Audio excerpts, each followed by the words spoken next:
โอ้โหดูทรงผมของเธอเลยฮะติวสวยสวยเป็นเงางามเลยเธอใช้ไลปอนเอฟเหรอครับ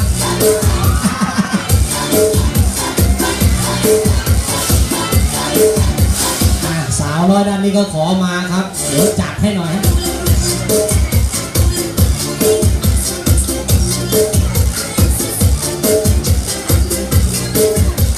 เราต่อไปสักครู่นะครับเตรียมตัวกันไว้นะครับ40 ท่านนะฮะ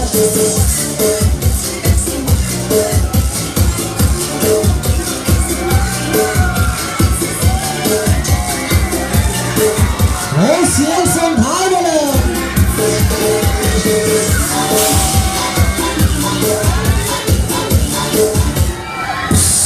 โอ้ยโอ้ย